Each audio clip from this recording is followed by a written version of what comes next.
فيك تفكر انه بس العصي والحجارة بتكسر العظام والكلمات ما بتسبب اذى؟ هذا الكلام غير صحيح. اطلاق الالقاب والصفات السلبية بتسبب ضرر والم وبتترك رسائل كتير سلبية عند البعض حول نفسه، وخاصة انه هاي الالقاب والصفات والشتائم السلبية مضرة بنظر الشخص او الطفل حول نفسه. كلمة سمين، نحيف، متخلف او اي اسم فيه اهانة بيأثر على احترام الذات وتقديرها. بهذا الفيديو بدي احكي كيف انه اطلاق الالقاب والصفات السلبية له تأثير فوق ما تتصور وله عواقب لازم تعرفها وتستوعبها. بس تابعني لنهاية الفيديو.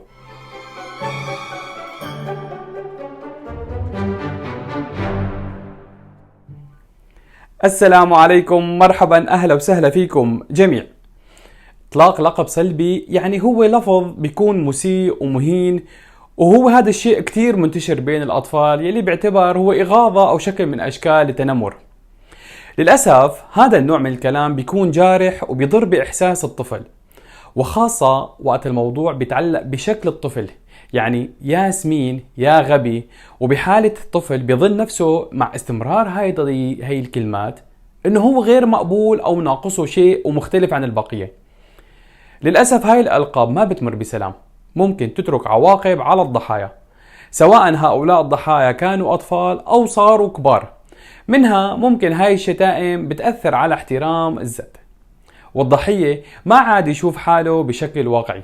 فمثلا لقب سمين، هو بيعتبر نفسه زايد الوزن حتى لو فقد وزنه، وممكن تتفاقم المشكلة لتوصل عنده بمشاكل بالأكل. كثرة هاي الشتائم والألقاب السلبية ممكن يخلي الطفل ينحني ويتنازل ويستسلم وينفذ طلبات الأطفال الآخرين الضاغطين. مشان شو؟ مشان يهرب من هاي الكلمات أو حتى يتنازل عن معتقداته ويسايرهم. ليش؟ فقط لحتى يثبت عكس الكلمات الجارحة بحقه. أو هذا الطفل ممكن ياخذ أسلوب آخر لحتى يتجنب سماع الألقاب بحقه، مثلا بيبكي، يصير عدواني، انعزالي، بيخترع أعذار ما بده يروح على المدرسة، ما بده يشارك بأي نشاط اجتماعي برا البيت. مو بس هيك، كمان عنده شعور متفاقم بالوحدة واليأس. الشخص المتنمر ممكن يتقصد ينادي الطفل بلقب سلبي أمام الآخرين، مثلا يناديه يا غبي. مشان شو بيعمل هذا الشيء؟ بهدف يشجع الآخرين إنه ينظروا له مناداته بالغبي، ومع مرور الوقت بتصير هاي الكلمات مرتبطة بالشخص وبتحل محل اسمه. مثلا بيقول له فلان للتاني عرفت هذا الطفل؟ بيقول له لا، بيقول له هذا الغبي. نحن منخاف انه الطفل يصدق ويآمن بهذا الوصف. فمثلا كلمة خاسر بيتعلم انه هو يقول عن نفسه خاسر اذا وقع بالاخطاء، وهذا شيء غير مناسب، وبيعطي تأكيد لنفسه انه هو خاسر. وبيتطور الموضوع ليشعر بنفسه انه هو بدون قيمة وعاجز، ومترافقة او ممكن تترافق بمشاكل بالاكل والنوم وصداع وتوتر شديد، يلي ممكن يصل لمرحلة الاصابة بالقرحة المعدية. بالحقيقة اطلاق الالقاب السلبية هو شكل من اشكال الاضطهاد والتنمر واكثر ايلام. انت كوالد لا تقلل من شأن مشاعر ابنك ولا تتجاهلها لهي المشاعر، بالعكس تبادل الأفكار مع طفلك عن طريق كيف توقف هاي الألقاب. ممكن التجاهل عدم الرد يفي بالغلط، وممكن اجتماع مع إدارة المدرسة أو أستاذ طفلك يفي بالغلط. المفتاح إن أنتوا تقرروا مع بعض شو هو أفضل حل فعال.